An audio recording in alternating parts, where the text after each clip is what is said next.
Okay, let's go ahead and get started. If you all are ready. Yeah.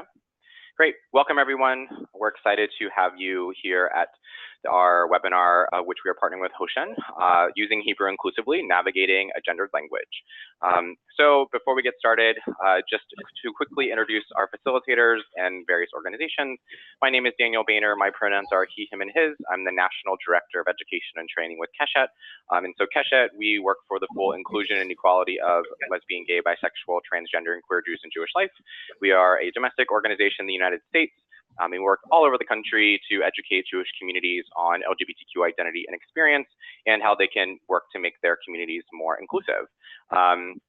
With us today, we have a few panelists with various expertise in this conversation of how do we make sure that our Hebrew language, we're navigating it in a way that's affirming of trans non-binary folks. So the first of those individuals who you'll hear from is Rabbi Gray Mirsa, who is joining us from California, from the Bay Area in California. Gray, do you want to just unmute yourself and introduce yourself? Hi, really excited to be here. Yeah. Great, thanks. And then Noam Roth and Ofer Eretz from Hoshen. I'll turn it over to the two of you to introduce yourselves as well. Okay, so hi, my name is Noam Roth. My pronouns are he, him, and his. I'm a member of the board of directors in Hoshen, Education and Change. It's a nonprofit organization in Israel. We deal with education about LGBTQ plus issues, mostly in schools, but also in the military, the police force, therapists, doctors, but like I said, mostly in high schools. With teenagers, we work very closely with the Ministry of Education in Israel.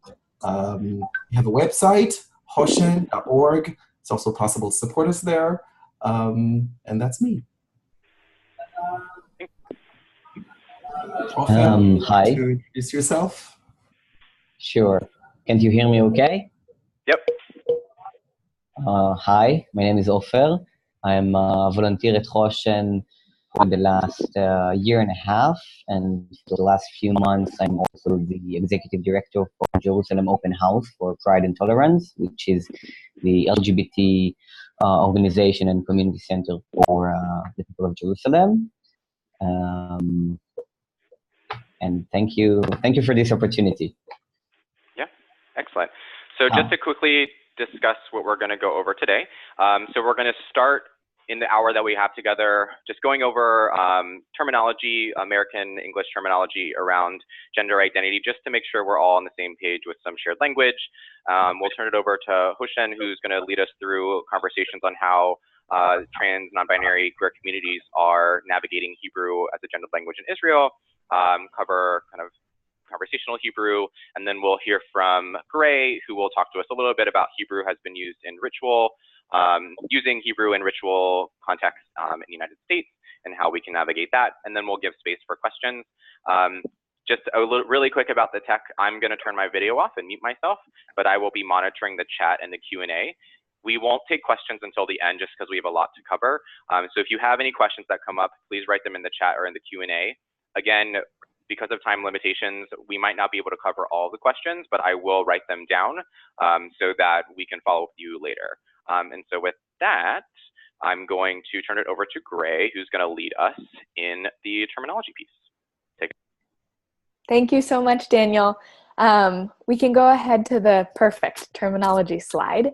And usually this part of a workshop would take much more time than we have currently. So please don't hesitate to write questions into the chat window, even though we can't attend to them until the very end. So when we talk about terminology around gender and sexual orientation, typically I'll map out 3 points of a triangle. And today we're really only going to be talking about one side of that triangle, because sexual orientation, for example, being gay or lesbian or pansexual, bisexual, queer, those are about how you might relate to other people who you're interested in, or nobody if you're asexual. And then today we're going to be talking about gender. And gender has 2 parts. There's gender identity, your internal experience of who you are. And you might be cisgender, which is a Latin prefix that means on the same side of. So you were assigned a sex at birth. The doctor held you up, perhaps, and said, it's a girl or it's a boy. That's what you were assigned. And then you grow up and you grow into your experience of your own gender. And that is your gender identity.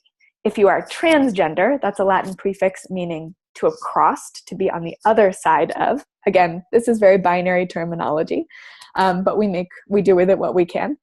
That's a very short version of what it means to be transgender. Now, if you are, for example, like myself, a non-binary person, I identify with both the term non-binary and with trans, which is to say I have crossed away from what I was assigned at birth, but I don't relate to being entirely a man or entirely a woman. So that is a super whirlwind tour of some of the terms on this page. And just to highlight a couple of things, when we talk about sex, we're usually talking about biology. And when we're talking about gender, we're usually talking about identity, one's internal experience, and gender presentation, or what one shows to the world, with a whole range of socially, culturally specific codes and markers. That is your whirlwind tour of shared terminology. And here is a beautiful graphic that Noam and Ofer have shared with us that maps out some of these overlaps between these different categories of identity on a lovely unicorn. So please don't hesitate to ask more questions. Also, there is a tremendous amount of information available on these topics on the Keshet website and beyond on the internet. I'll hand it over now to Noam and Ofer to take us further. Okay, thank you so much. So as I said earlier, I am Israeli. Hebrew is my native language.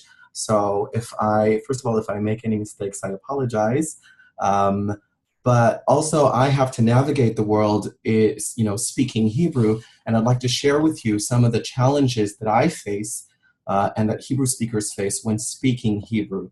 And first of all, Hebrew is an incredibly gendered language. Any dictionary in Hebrew that you will open will have a small letter next to any word to indicate if that word is either male or female. So you would have a little letter zayin, which is short for zachar, male, which means that the word is male, or a small letter nun, which is short for nekeva, female, which would say that the word is female. So a spoon in Hebrew is female, a fork is male, a congregation, kehila, is female, but a crowd, kahal, is male. A week is male, and a year is female. That's why in Hebrew we say Shavua Tov, have a good week, but we say Shana Tova, Happy New Year. This feature of the Hebrew language is, I guess, similar to how in English you would refer to a ship as her and the wind as him. But in Hebrew, this is the case for every single noun and verb. It means that when Hebrew speakers talk about themselves and about their counterparts, they kind of have to use a certain gender. It's unavoidable to infer the gender of yourself and the subject matter. You end up choosing one form of gender expression. In some cases, you choose to use both gender expressions, alternated between the two, and I'll talk about that a little later. Also, there are only two options, male or female. There is no conventional way to express gender neutrality or non-gender. A Hebrew speaker finds it very strange, the idea of more than two genders, just because there is no conventional way of expressing it in words. When you talk, you just have to use one or the other. And conventional is a key word here because Hebrew is heavily regulated and policed. There is an institute called the Academy of Hebrew language, which is an official institute, and its job is to decide what is correct Hebrew and what is incorrect Hebrew. It has the final say in the matter. A person speaking in mixed gender, using both male and female, the forms, would be deemed incorrect, speaking incorrect Hebrew, and people would correct them. So that's another issue that we have to deal with. And finally, while there are two genders in Hebrew, one of them is, I would say, more privileged. Hebrew grammar defaults to male whenever possible. So when you talk about someone, you use the male form. Im mishehu rotze. That's how you would say if somebody wants in Hebrew. A job opening ad would usually be posted in the male form, making it seem like only men are wanted for the job. Instructions are provided in the male form. So that's another issue that we have to deal with.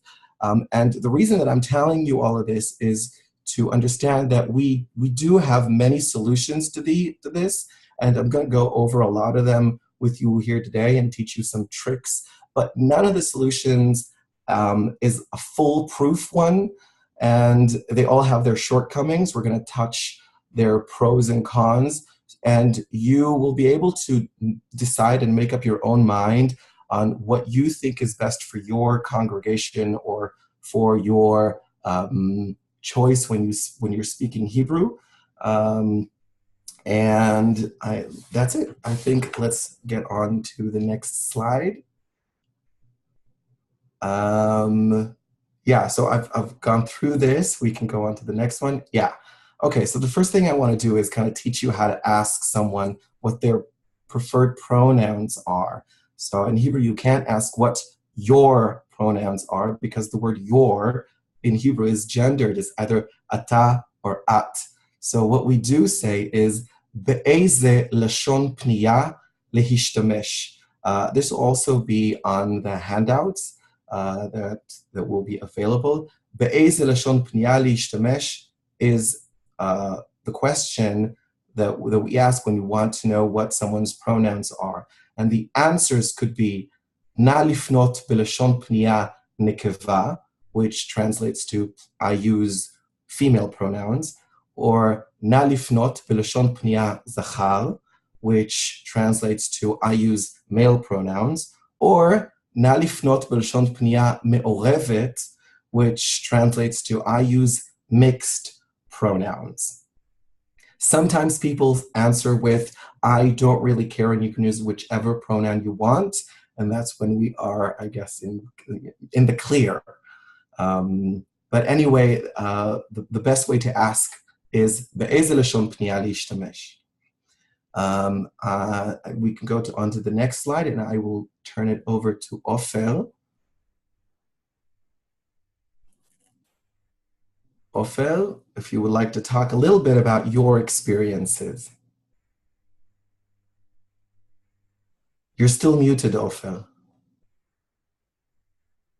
Ofer? Can you hear me? Now I can. Great. Thank you. So a bit from my personal experience as a trans man in Israel, using only Hebrew during my childhood and growing up, I found out, and I think Noam can elaborate more later, but in Hebrew we have three, I'm sorry, Noam, how would you define, like you have past, present, and future, like in English, and you have different way to pronounce verbs and other way to, other way to pronounce not only verbs but other adjectives while talking. And I found out growing up that if you use present or not present, I'm sorry, if you use past and future in Hebrew, you can avoid using gender adjectives or verb. For example, ani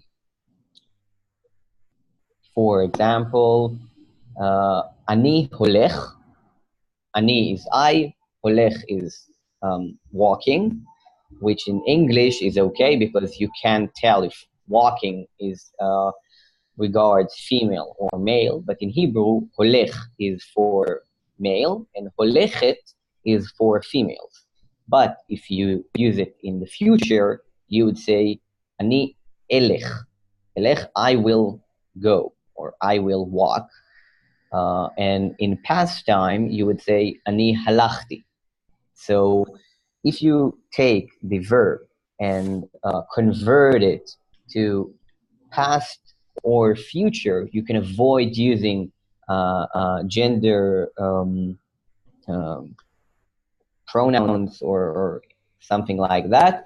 And also, you will sound a lot of the times it will be considered to be better Hebrew, like more not complex, but it's common. It's common. It doesn't sound weird.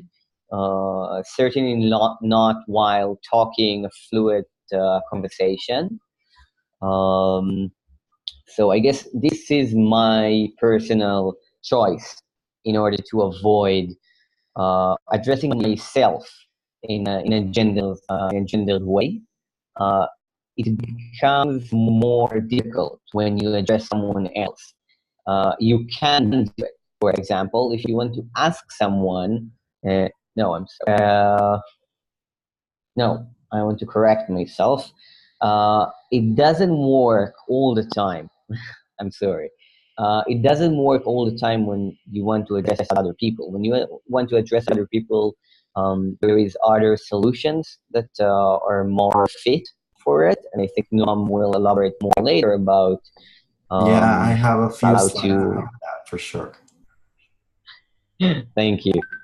So I think the best, my solution is best for someone who wants to talk about him or herself, or their self. And I guess this was my own personal way to avoid it, but now we will go back to Noam to hear a bit more how can we address other people in more inclusive way. Thank you, Ofer. Can we go on to the next? Okay, yeah. So when speaking in general, wait, where are we? The long way, there we go. When speaking in general to a crowd, you can use both gender expressions every single time.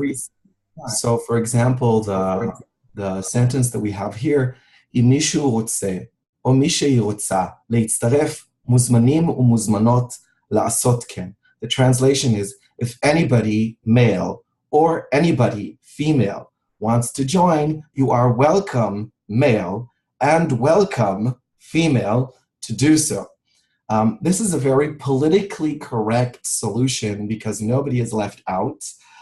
It is grammatically correct, but on the other hand, the sentence is 2 miles long, and I guess the actual point can be lost in a sea of words, and it may come across as annoying. So let's go on to the next slide, and I'll show you a different way of doing that. And that is to conjugate the gender expression. So if I take the same sentence that I said before, אם מישהו או מישהי רוצותים להצטרף, מוזמנימות לעשות כן. The translation is, if anybody wants, male plus female, to join, you are welcome, male plus female, to do so. So this is a shorter way than the previous one. This is a very popular way of talking in LGBTQ plus organizations in Israel. We use it in Hoshen all the time. It works well with established solutions in text, which I'm going to talk about later. But to most native speakers who are not activists in LGBTQ plus organization, it does sound completely unfamiliar. And and even wrong. It's grammatically incorrect. So if you would ask the Academy of Hebrew Language that we talked about earlier, they would deem this incorrect Hebrew. And also, it only works in the plural form. So that is a solution, but you can decide if you want to use it or not. Let's go on to the next slide. Okay, so another thing you can do when speaking on behalf of a group or to a crowd is to use the plural in the female form, only in the female form. So I have an example here. השאלה היא, לאן רוצות ללכת מכאן, ובאיזה אופן מחליטות לעשות זאת? The translation is, the question is, where do we want female to go from here, and how we decide female to do that? This use was made famous by Merav Michaeli. She's a member of the Israeli Parliament Labor Party. She's very famous for talking like this all the time. It's considered a political statement. Well, obviously it is, because instead of defaulting to use the male, which is what Hebrew usually does, you're simply defaulting to use the female. So I would say that this is some sort of poetic justice or social justice, but you're still omitting a gender expression of some people. So that's another option. Again, this is something that we do in Hoshen a lot. Whenever I speak to a crowd on behalf of a group, when I talk, about all of us in the room, I would usually use the female form, just the female form, and not conjugate. Okay, let's try another one. Let's go on to the next slide. So this is mixed expression. We talked earlier about people who use mixed expression. This is an example. אני יושבת בחדר ואוכל ארוחת בוקר.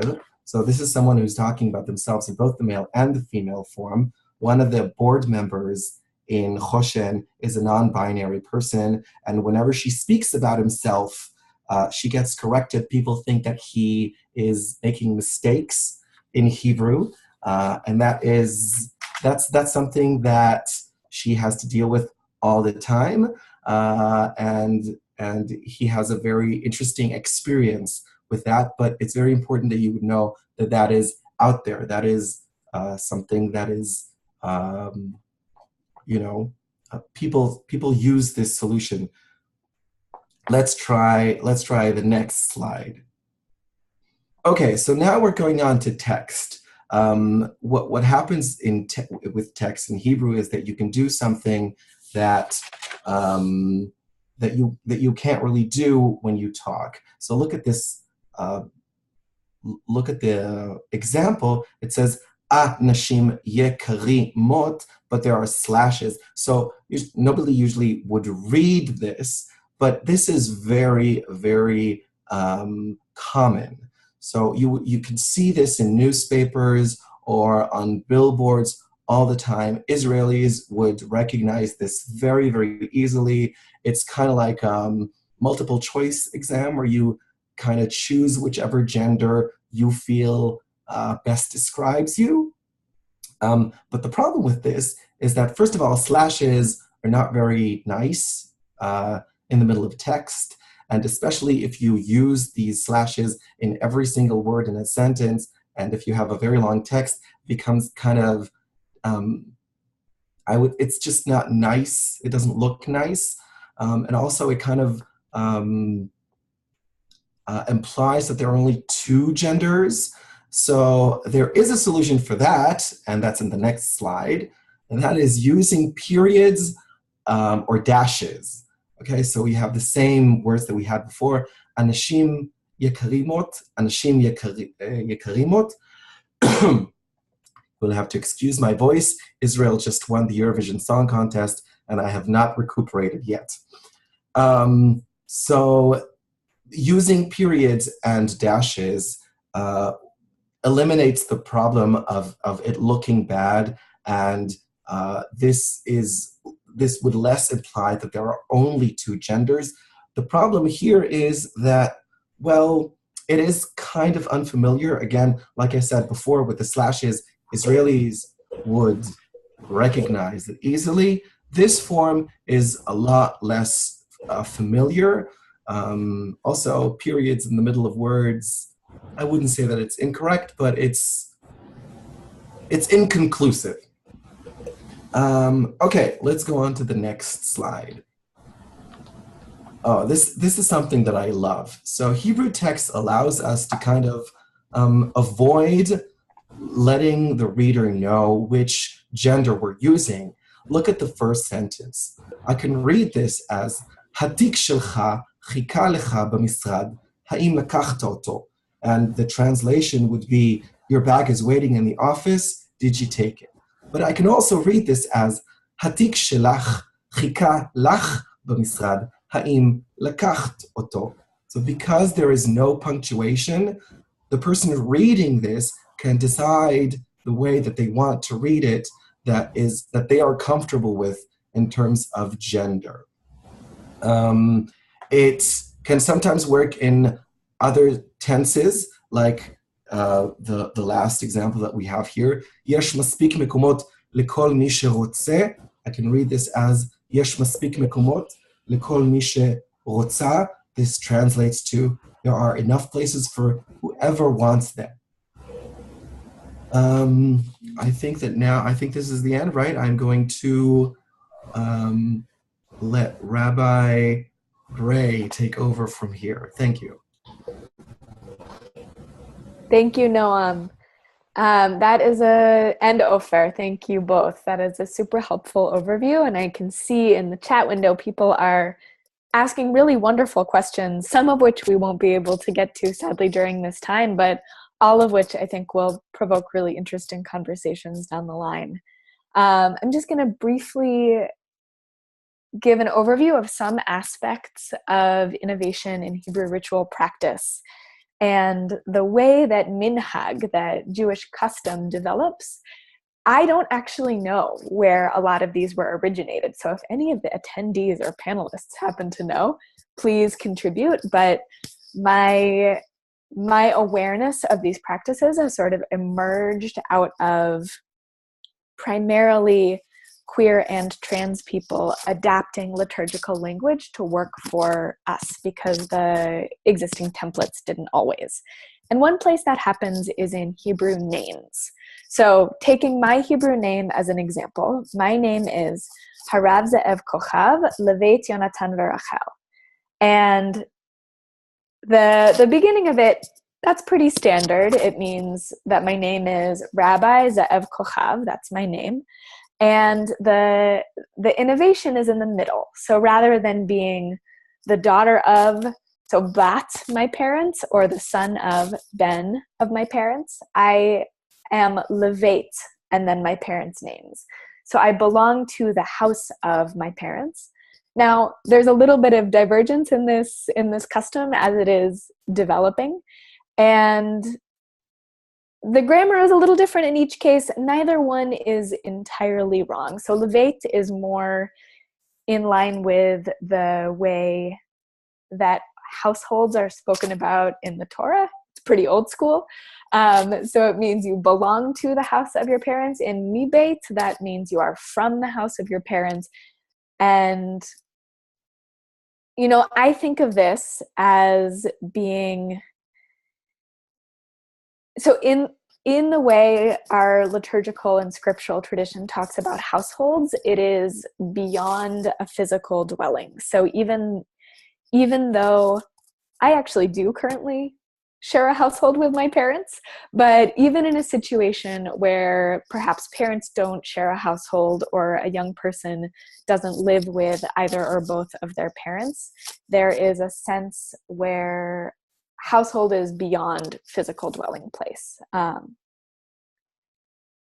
And we can talk more about names, absolutely, and there are lots of practices where people don't use their actual parents' names, but we can talk about that another time.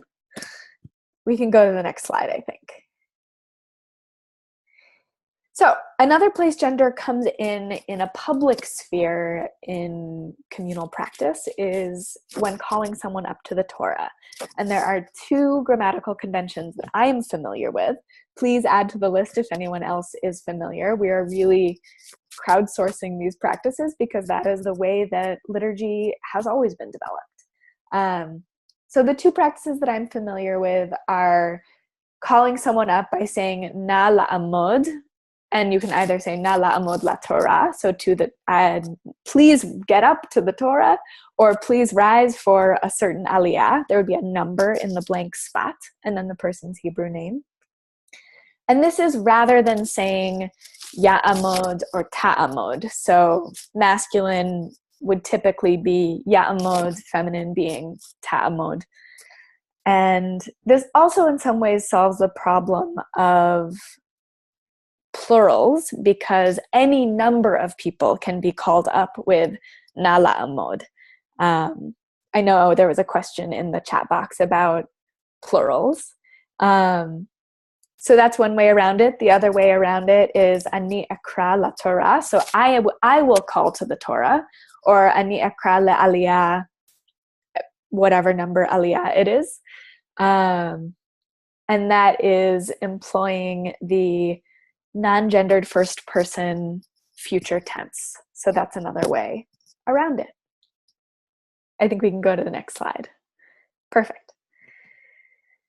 So in terms of personal prayer and liturgy, liturgy is very gendered, and there are as many ways of working with this as there are of working with modern Hebrew as a language. Now, some people I know have the practice of saying, for example, the modeh ani or moda ani prayer as rather being na lehodot lefanecha, which uses the infinitive form. And it still retains the challenge of using gendered language for God. And some people are comfortable with this, others are not. Some approaches to that issue they look strikingly similar to the approaches of working with modern Hebrew as a language. And those include alternating feminine and masculine God language in Hebrew.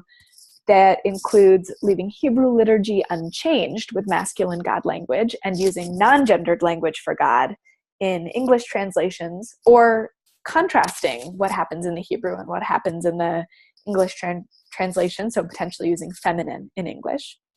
And one of my third graders, so I run a supplementary religious school for children ages kindergarten through 6th grade.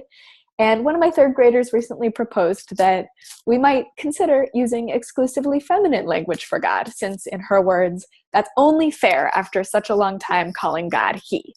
So that was her bid.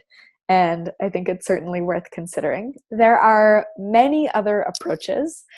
And I think as awareness of this develops in Jewish communities, both throughout the US and internationally, we will only get more possibilities, which is very exciting. I'm going to hand this over now to Noam, I believe, to bring us a conclusion. Thank you so much, Rabbi Gray. So in conclusion, I think we saw that there are many, many options, and it's all about making choices. So make your own choice, respect the choices of others, and recognize the impact of your choice and what it might have on someone and the message that it sends. And I think that now the next slide is we will open up for questions. So I think we prepared ourselves well enough, because we were concerned about having too much, that we actually have plenty of time for questions. So we have about 20 minutes for questions, which is awesome. And we got a lot of them. So I'm going to go down the list that I wrote them down in. We'll go from there, see what we get through, and kind of take it. So the first is actually a ritual question. So somebody asked, they're performing a wedding for a trans person and a gender non-conforming person, and they would like the liturgy and ketubah to be as gender neutral as possible. Neither is fluent in modern Hebrew, so they were curious if you had any examples or thoughts, ideas about how to do that. any one of the three of you if you want to take it. Okay, so I would think that we talked a little bit about using the infinitive ways and also using the future and past, because if, especially talking in the plural, in the future, tikra'u, tirtzu, it's a wedding, so there's a lot of talk about the future. תפתחו ביחד חיים חדשים, תבנו בית. This is very gender neutral, and it's not one specific gender. So I would use the future and the infinitive as much as possible. Yeah, I think that's like the first thing that would come to mind. Thanks so much. Anybody else have any other thoughts or options?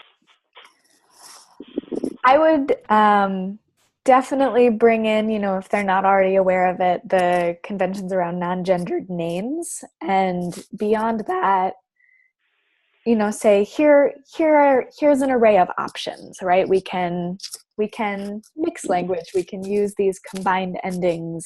We can speak in the infinitive and sort of let them choose from that menu, because I think it's also, and I imagine you already understand this, but more than anything, it's a pastoral moment to say your lived experience, your tradition has room for that. And our tradition, you are not outside the range of what can be witnessed and celebrated by our Jewish traditions. And here are some options that are at play in our communities. Thanks. Just a general question. Would the three of you be willing to consult or assist in looking over Ketubah to review the Hebrew? Anybody? Yes, you can shake your head. I can nod your head. I think our native Hebrew speakers would probably be best in terms of actual proofreading, but I'm also happy to look at it.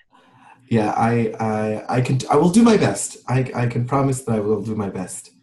Great. And in the follow-up, I forgot to mention this at the beginning, but we will be sending the PowerPoint out for folks. We actually did create 2 handouts specifically on much of the content we covered, so you'll get all 3. I'll also include email addresses for folks if they feel comfortable for you to contact people directly. And while we're doing questions, I think some folks might have joined in late, so could the 3 of you just quickly just reintroduce yourselves and your pronouns as well? Yeah, sure. So I'll begin. My name is Noam Roth. My pronouns are he, him, and his. I'm a member of the board of directors in Hoshen, which is a nonprofit organization in Hebrew that deals with education about LGBTQ issues. Thanks. Ofer? I will introduce myself. Thank you. My name is Ofer. I'm a volunteer in Hoshen for the last year and a half, and for the last few months, I'm also the new executive director of Jerusalem Open House for Proud and Tolerance, which is the organization and community center for LGBT people living in Jerusalem. Thanks. And my pronouns are he, him, and his. Thanks. My name is Rabbi Gray Mirseth. I graduated from Hebrew College Rabbinical School last year. My pronouns are they, them, and I work at Kehila Community Synagogue in Oakland, California. Thanks. And I'm Daniel Boehner. Pronouns are he, him, and his. I'm the National Director of Education and Training with Keshet. Great, thanks. Okay, going back to the questions. I can't remember if this was covered or not, but somebody asked about have people been using the infinitive and instead of conjugated verbs, which I suppose is something similar that they do in Mandarin and Chinese. Okay, so using the infinitive is very, very tricky because you cannot really use it instead of a verb. You need to have some sort of a pre-word like Rabbi Gray talked about na la'alot. So la'alot is the infinitive, na is like the first word, and and some of the examples that we gave were yesh lehagia or nitan lachnot. So there needs to be some sort of word before in order to use the infinitive. So people don't really say things like ani lirtzot. So they don't use it instead of a verb. So it's tricky. It's possible, but it's tricky. So I wouldn't say that people. I wouldn't say that people use it. It's not instead of a verb. Let's put it that way. Yeah. Thanks. Next question was, let me scroll down.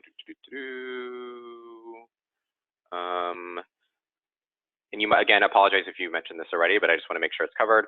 Is there an equivalent male, female, plural combo for future imperative, or is that not needed in modern Hebrew because you would say ya'amdu, or even for just women, and ta'amodna as fallen out of use? Sorry, I butchered that Hebrew.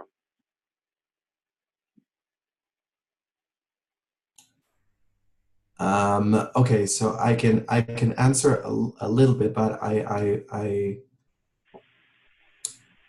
okay, so the ta'amodna, which is, I would say that it has fallen out of use, and ya'amdu is now considered to be for either male or female. So you could say to a group of ladies, you would be able to say kulchen ya'amdu. That is considered correct Hebrew. It is also considered correct to say kulchen ta'amodna. So it's fallen out of use. It's not incorrect, but it's very rarely used. Yeah. Great. Anybody else? Thanks. Okay, next question. This might be all three of you, I think, but I run an after-school Hebrew school program for American students, kindergarten through sixth grade. How would you introduce these concepts to children who are just learning the letters in second grade? So I'll jump in on that, which is to say that, I think that the groundwork for this is having a conversation around gender going already in English. I wouldn't recommend introducing these concepts for the first time with a language that the children are learning as a foreign language. So, if you'd like to talk about how to talk about pronouns, how to talk about gender with young children, we're all over that at Keshet. Please get in touch. And then once that conversation is already going with your young people, then you can, as you're teaching them, it doesn't actually come in as you're teaching the letters, right? Teach them, that's great. Like get the alphabet down. And then as they are learning potentially more content in Hebrew, and you are, for the first time, teaching them to speak about themselves and about their classmates, you can say, like, what do we have here and what's missing? What can we do in English that we can't do in Hebrew? And this, of course, becomes a lot easier once you have people in your community who are non-binary, who do use they, them pronouns. And I find that those concepts, once young people see them in action, are actually really easy for them to grasp most of the time. Although, because both myself and our senior rabbi uses they, them pronouns, because we're both non-binary trans people, a couple of our students think that's just the pronouns all rabbis use. But once we've cleared that up, it's pretty easy for them to get, but introducing it in English first is really helpful, and then just opening up the conversation with regards to Hebrew, but not necessarily saying, I think it's okay to tell the children that we haven't solved this one yet, and maybe they'll be part of solving it. Thanks. Anything else? No? Great. Next question. This person would like to use more female God language. Any suggestions? Shekhinah comes to mind. That's about the only one I know. Yeah. That's my suggestion. Go for it. Yeah. There are definitely places where you'll find liturgy that has female God language. I would say the Kohenet program is one place to look. There are lots of other ones. got Torah blessings with feminine God language. Sounds great. Yeah, Noam, I think, yeah. Yeah, I know that a lot of people in Israel use the word Elohim, but refer to Elohim as Elohim שומרת עליי, אלוהים שומרת עליי, אלוהים נמצאת בכל מקום. So you would use the word Elohim. Sometimes people even use the word Elohima as a kind of, they feel like they have a very personal connection with God. So it's something that they use. But yeah, that people do use that quite often in Israel, or at least people that in my community use that quite often. I wanted to apologize. I must run to another meeting, but I, of course, leave you in the very trusty hands of Noam and Gray and Daniel. And again, wanted to say thanks for this amazing opportunity. It's an amazing idea to do this this webinar, and have a great day. I think you have, right? Thank you so much. For us, it's night, but for you guys, it's the beginning. We're time Thank travelers. you so much. Thank you. So thanks. We have about 10 more minutes, 12 more minutes for questions. So Gray, you had mentioned, we had talked about naming conventions, right? And there were a few questions about names in particular. You got into this a little bit, but I would love if you maybe have more to elaborate since we have some time. For folks who maybe have their family structure is different, their parents are divorced, or they have a complicated relationship with their parents, abusive relationship, and they don't want to be attached to the house of their parents. Maybe they want to be attached to their siblings or whatnot. So I'm curious if either one of you have alternative naming conventions that don't require the parent involvement or parents being included, or if there's multiple households they're part of. I'm happy to start. You know, this is a question that I have not yet encountered in the context of parents having multiple households. So I'd be really curious to learn what people for whom that is sort of central, what they're doing, because these things tend to shift sort of as people articulate the need, which is obviously this is a need that already exists. But it's not a conversation that I have yet had. What I have seen is people who either don't have relationships with their parents, or who have relationships with their parents that are complex in a way where it doesn't feel supportive to have their names as part of that person's Hebrew name. So in that context, I have primarily seen people borrow from the tradition of the set of customs around people who have converted to Judaism. So when someone converts to Judaism, the most classical custom would be that they would be Bat or Ben Avraham v'Sarah, so that their parents, their adoptive parents, would be Avraham and Sarah from the Torah. However, people these days are choosing their own mythic ancestors. And I've also seen people who are estranged from their parents borrow from that custom. So I've seen people be, from the household of Devorah and Ruth, and those are fierce women in the Torah rather than that person's own family of origin. And that is a pretty broadly accepted practice and is a way of creating your own chosen family in your name. And just to add, not everyone who is a Jew by choice who converts to Judaism chooses ancestors from the Torah. I've also seen cases where people will modify the names of their parents of origin and sort of bring that heritage into their Hebrew name. So there are many ways to do it.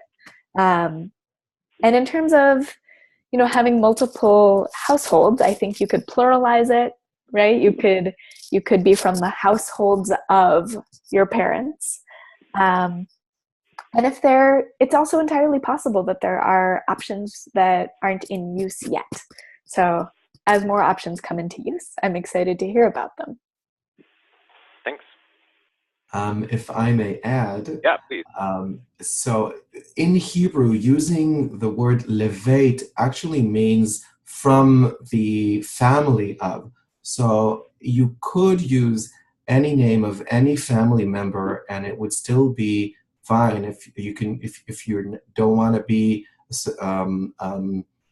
you don't want to mention your parents. Maybe there's a different relative that you are in connection with, and you would like to mention maybe your grandparents, maybe your a great uncle. It would still be levate that someone, and it would still make sense in Hebrew to say that. So that's maybe another suggestion. Great, awesome, thank you. All right, next question. Have you observed discriminatory language practices in Hebrew towards minority groups such as the LGBTQ+ community? And if so, what might language discrimination look like in a gendered language as opposed to what we might see in a non-gendered language like English?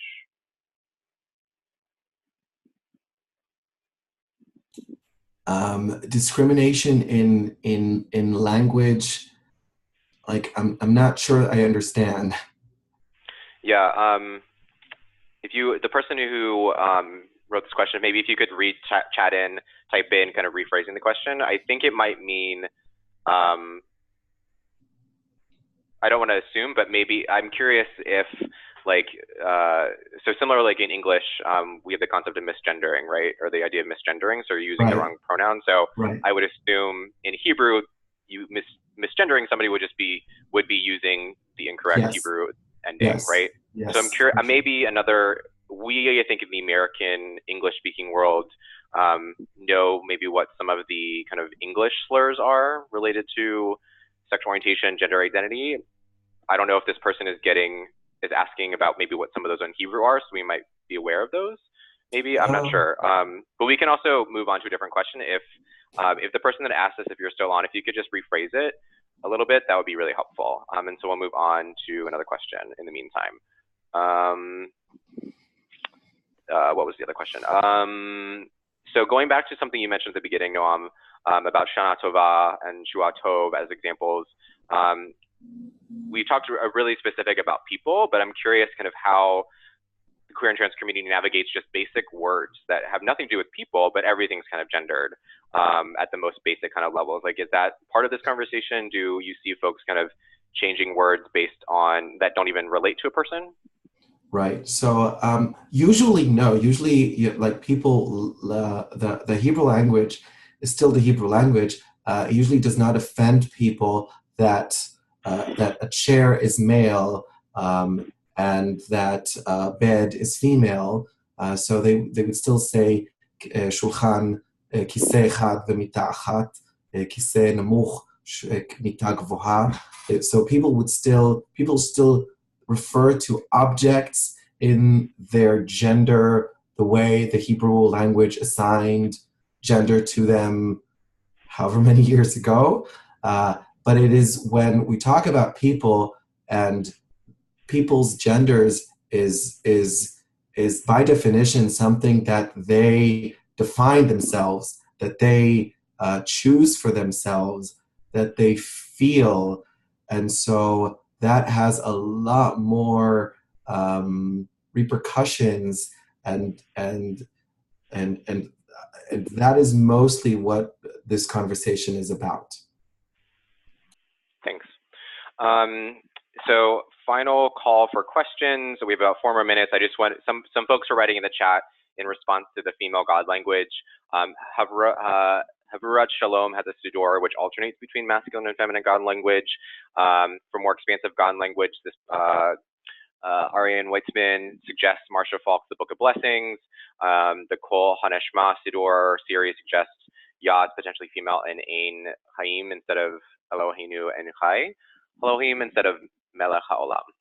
So rephrasing the question, what are ways of using language in Hebrew that the LGBTQ+ community would find offensive or discriminatory?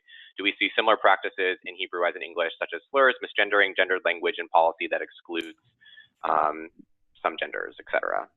I would say that, well, first of all, slurs, of course there are slurs. I kind of don't want to talk about those because I don't want to give airtime to slurs, LGBT slurs. There's no reason to do that. I don't think so. But yeah, there are slurs, obviously. Misgendering is something that is very easily done because, like I said, talking to someone, to them in the second person, you have to use a gendered language. So I was in a classroom once with another volunteer from Hoshen, and one of the attendees just would not stop misgendering her, and he would just constantly refer to her as male. And at some point, we just couldn't handle anymore. We stopped everything, and we said that we will not continue if this behavior continues. And we worked it out in the end, but that happens, unfortunately. Like I said, it happens very easily because it's because you have to use gender all the time. But other than that, other than just being malicious, there's no real way of speaking in a certain way that is inherently homophobic or LGBT phobic. It's not really. I don't think so. It's just being mean, and you can be mean in any language. Very true, unfortunately. And I think the final question, maybe to end on a continued hopeful note, somebody was asking a question about the Academy of Hebrew Language. And I know here in the States, we don't have the same kind of English body, but we do have lots of authoritative bodies about English that dictate like dictionaries or style guides, things like that, that have come out, especially around pronoun usage for they, them being a singular pronoun, in kind of response to the communities that they're in wanting these changed. So is the Academy of Hebrew Language as open to potentially changing based on how things evolve, or is there a mechanism by which they can be requested to review things, or is it a very like conservative kind of body? It is a very conservative body. I would say that a lot of the options that I showed you, like the conjugation ones, are pretty common around the academy people who are in the academy, not the Academy for Hebrew Language, but people who are professors in university and people who do research in the gender and social sciences. They are familiar with that. So the Academy of Hebrew Language is familiar with that. I would say that I would expect them to acknowledge it as like a subversion of Hebrew that is used by a very specific demographic. That is the most radical thing that I can see them doing anytime soon. But other than that, I would find it very, very difficult because it is a very, very conservative institution. Great. Gray, do you have anything to add? And just to tag onto that, onto Noam's amazing description there, I'll say that in terms of making language work for queer people, for LGBTQ plus people, it has basically never historically been sanctioned by the authorities initially, right? Like, I have so many conversations with people who are like, your pronouns are grammatically incorrect. And then I'm like, grammar is fictional. So we speak languages that have conventions, but those conventions are controlled historically by people who are in power. And with the Hebrew Language Academy, it's just a little more obvious who is holding that power. English is also really heavily regulated along lines that are typically fall out around class, gender, race, and it is no less regulated, just less centrally regulated, and that queer people are always going to be pushing the boundaries of language in productive and wonderful ways. Oh, thank you. What a great way to end. So, Noam, do you have any final words you want to offer? Yeah, I want to say thank you to everybody who participated. This was an amazing experience for me. It is 10:30 at night here in Israel. And thank you all for coming. And I wish you all happy Shavuot Sameach, right? It's like a couple of days away. Yeah. So Shavuot Sameach, Chag Sameach, Chag Matan Torah Sameach. Thank you. And Gray, Rabbi Gray, any final words? Thank you all. This has been a wonderful experience, and I look forward to watching these conversations continue to develop across time and space. Indeed. So thank you so much, everybody, for attending. A special thank you to Ofer and Noam and Gray, Rabbi Gray, for joining us and sharing their amazing wisdom. This has been really informational. Just seeing the comments come in about somebody said this was the best conference call they've been on all year, immediately applicable. So thank you so much for offering this really important wisdom to our community. Everybody else, thank you for attending. Tomorrow, be on the lookout for the PowerPoint and 2 handouts, one about ritual and one about Hebrew more kind of in conversation, which will include in that email as well as contact information for everybody. So thanks so much. Please be in touch if you have any additional questions, and looking forward to continuing this conversation and pushing the bounds even more. And thank you to Daniel and Keshet for making this all happen. Yeah, of course. Our pleasure.